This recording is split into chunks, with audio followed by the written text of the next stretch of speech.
How my GF exposed a cheater and helped a friend, with her own pregnancy test. My GF, and love of my life, has a friend, we'll call her Sarah. Sarah's great. Kind-hearted, trusting, bubbly. A few months ago Sarah began dating an arsehole, I'll call Mark. Mark isn't great. We hung out as couples a few times and Mark seemed great on the outside, but my GF had a bad feeling about him. She said he reminded her of a snake charmer, always saying just the right thing, and she didn't trust him. But, Sarah seemed happy, so live and let live. Sarah's devotion to Mark seemed to grow intensely, and quickly. Then Sarah had a pregnancy scare and things turned dark. My GF is currently pregnant with our first and I am ecstatic, but terrified. Mark was not ecstatic. His true colors began to emerge and more than once Sarah spent the night here with my GF and a tub of Ben and Jerry's. Shit was sad. Apparently first Mark didn't believe it was his. Then he demanded an abortion. Finally he fessed up. You probably guessed this already, Mark is married with kids. There's no trucking job that keeps him away for days at a time. Sarah was devastated. She genuinely believed she was in a loving, monogamous relationship. It was a chemical pregnancy and less than a week later she messaged Mark with the news. For about 2 weeks Sarah near enough lived with us, which was hard, but not as hard as seeing my GF seethe with rage over what Mark did. My GF, love her, decided that Mark needed to face the consequences of his actions. She took it upon herself to conduct some thorough internet sleuthing and discovered that Mark had been leading a double life, dating multiple women simultaneously while still married to his unsuspecting wife. Sarah was just one of many, which made my GF even madder. My GF kept digging and managed to find Mark's home address. It wasn't even that hard. The idiot had a FB page with his real name, which was really similar to the name he'd been using. If he was calling himself Mark Evans, his real name was Matt Evans. It was comical how badly he'd been covering his tracks. On his FB page he'd sold something, and shared his home address publicly. It's been over a month now, Sarah's mostly doing better. In an act of poetic justice, my girlfriend sent one of her own pregnancy tests to Mr. and Mrs. Evans, with a note that gave him no way out, tell her or I will. The only other thing on the note was the number he'd been using when dating Sarah, and his IG handle. Wouldn't you know it, but my GF had me deliver it through their letterbox after Mark had gone out. I insisted that if she was going to follow through, she wasn't to get physically close to Mark. This was only a few days ago. Sarah said Mark's messaged saying he made a mistake, and wants to stay with her to work on the relationship, so my guess is he got kicked out. Sarah was thrilled getting to tell him to go F***ck himself. Comment. We all should gather and kick that guy's nuts. With a cactus. Your GF should have the honor of the first strike. Nice pick, man. All the best to you too and to Sarah as well. If he really was dating multiple women behind his wife's back, it would have come out eventually. If not, you guys exposing him, someone else would have eventually. 10 on the revenge, but if he is dating multiple women then Sarah should get a STD/ST panel to be on the safe side. Now expose him to all of the other women he's been dating. I think diapers on the doorstep is also a great move. Ring the doorbell and run. Mark/Matt has cheated before and his wife knows it. The positive pregnancy test was the last straw. It would be great if GF could message the other unwilling affair partners, but it sounds like there are a lot of them. Sarah should get herself checked out. Great work. Next story 2. AITA for being upset. My husband hasn't cut down communication with his mom. My husband and I just got married in May. The wedding was the best day of our lives and the day we both have always dreamt of. We've been together almost 9 years and so our families have always been close.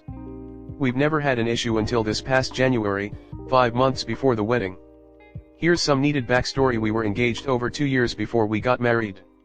During our engagement I made it clear I really wanted our families involved in our wedding, but I would not be asking my Sil to be in our wedding party.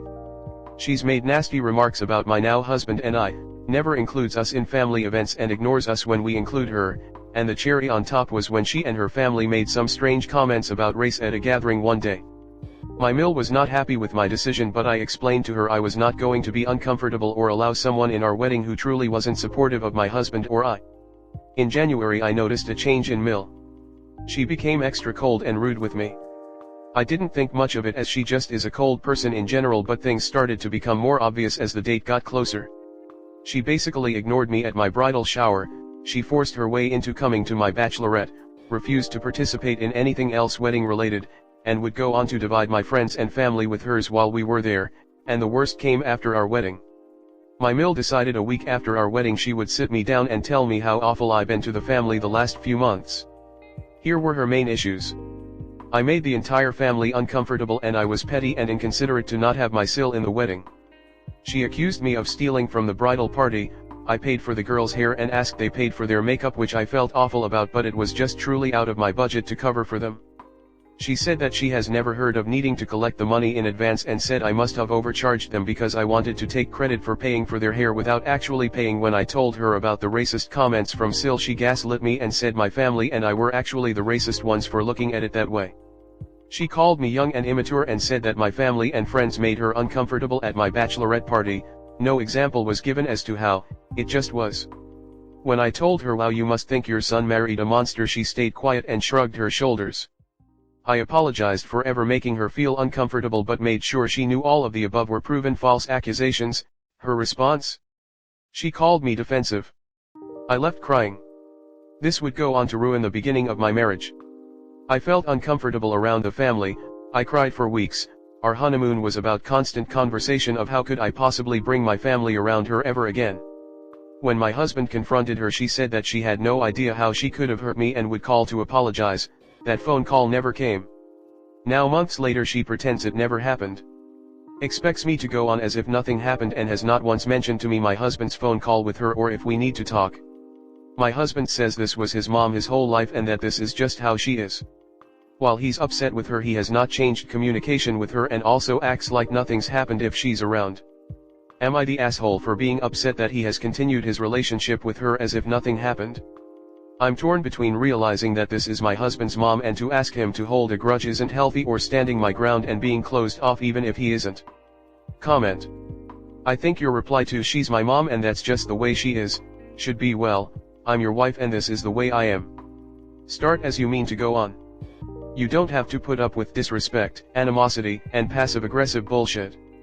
I would tell your husband plainly that you're not going to put up with it. Be in her presence only when absolutely necessary and be as coldly civil as you can. Never have her in your home and never visit her home. What she wants most is control. Disallow it. But don't be a hypocrite. Your husband is too thoroughly conditioned to see what she is doing. He can choose whatever kind of relationship he likes with his own mother. Don't attempt to force him onto your side, like your mill would. Choose that she is unwelcome in your life. Make this hard boundary exceptionally clear to your husband. Do not waver. He might be willing to tolerate her antics. But you bear no obligation to do so. We only get this one life. Don't waste yours suffering this fool or any other, for that matter. Good luck. You can't expect him to because it is his mom, but at the end of the day she is showing clear signs of emotional manipulation with your husband, with both she responding and treating you through this situation. You are his family and you should come first, not mommy dearest. She is upset because she realizes she won't be able to control her son anymore, which is beyond weird. I say communicate with husband how you feel and that you're going and see with just no mil, and that if he needs to show support as to why you are choosing this option when it comes to her. To your husband this is normal. He's been conditioned for years. You have not, which is why it's so easy to see how whack your mill is. Honestly, I'd be engaging in a therapist for you and your husband. Having a trained, unbiased third-party professional will benefit you both immensely. They will have tools to help you both. In the meantime, you are allowed to have boundaries with someone who treated you poorly. She's dragging you down to lift herself up. It's a power move. She wants to be number one woman in your husband's life, and she pulled these stunts around your wedding celebrations to make you feel small and worried about making things up to her. And that's why she'll keep doing it, too. She's rocking the boat so that you never feel safe or stable. I'd avoid her as much as possible. Maybe just see her twice a year, once around Christmas and once around mid-year. Don't get involved in any phone calls or messaging with her. If AITA tries to contact you, just ignore it and tell your husband that his mother is trying to get in touch and he should call her. Make her exclusively his problem to deal with. It's okay to have a distant relationship with your in-laws, and it's better than always worrying about how she is going to treat you. Don't sacrifice your happiness to prop up your husband's illusion of happy families. Next story 3. Just 10 more days until I don't live with my mill. Hi all, I'll be documenting these next 10 days to see what kind of unhinged SHT my mill does. Let's take today for example. Most work days we have the same routine. I usually get home earlier than her, so I'll of course walk their family dog. I love him, ever since I've been living with her.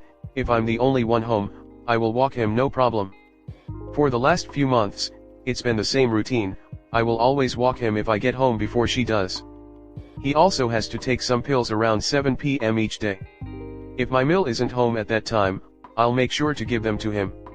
For some reason today she decides to text me 5:33 p.m. Hi. Hope you have a good day at work, can you let Benson out and give him his pills if you can? I know it seems like an innocent text. But, on any other day that maybe she gets out late, she doesn't shoot me the same text. She had some baby shower to go to after work. I decide to not reply BC she coincidentally texted me maybe 30 seconds before I walked through the door. I walked him almost immediately. Mind you, we have a Nest camera and she checks it religiously. We don't have it recording our end, but you can clearly see that I walked him. 6:26 p.m. How is Benson doing? First of all, what makes this day any different than any other day? He wasn't sick or anything, so why did she feel the need to ask me that? I've seen a pattern of this. When she goes out she has to check in for some reason in some stupid way, like we're kids or something. Also, if she's out enjoying herself, why is she worried about the dog? Especially if she knows that if I'm home, he's fine. 7:39 p.m. phone rings and it's her. I was on the phone with my husband when she called. LOL. I said, babe, I do not want to answer. I'm sure she will call you next. Just tell her I was asleep and that you saw in the camera that he was walked. We hang up. OFC. She calls him. He calls me back laughing. She said she tried calling you and you didn't answer. And that you always answer, so she was worried. And that she texted you about taking care of Benson and to see how you're doing and if you're okay. I told her that you were probably asleep and that Benson was walked. I also said, well, doesn't she do that regularly? And she didn't really say much after that, just talked about her baby shower. Now I'm laughing. 1, she can see in the camera that he was walked. 2, she did not ask if I was okay, she asked if the dog was okay. 3, okay, she rarely calls, so if she does it's usually an emergency. But I knew this was not an emergency. This is how you would check in if you had a stranger taking care of your dog. I've known this dog for 12 years, since I was 14. Beefking for real. Didn't see her at all today even after she got home. Also, she called my husband on his way to work to guilt trip him, talking about how much money it's gonna be now that she's living alone. He just ignores her and changes the subject. I'm sure it's a control thing, or I don't know. Y'all can tell me why she did this. Comment. She's out in a group, she needs the attention to be on her, so she is doing a running commentary on her interaction with you to the group. Oh, I've just got to remind Op to walk the dog. I've just got to check on the dog. Op hasn't responded. I wonder why. I'll start calling. She tells the group how concerned she is in the hope they voice their sympathy. She needs to look like a worried parent. Look normal. She's using you as a prop to be center of attention at someone else's baby shower. Classy. When my son and family moved out, I actually saved money. Utilities bill was way lower, detergent lasted longer, and food for one person is a lot cheaper than food for 5 people. But I accept the fact that children leave the nest to live their own lives. Next guilt trip tactic: the dog is going to miss you so much. / who is going to take care of him when you'll move out? You are Sue, right, Mill? You know what, to make sure he is taken care of, he can come with us. After all, we would not want him to miss us, right? She can always get a roommate or a boarder to supplement her income or move to a smaller place. You are not the solution to her money problems.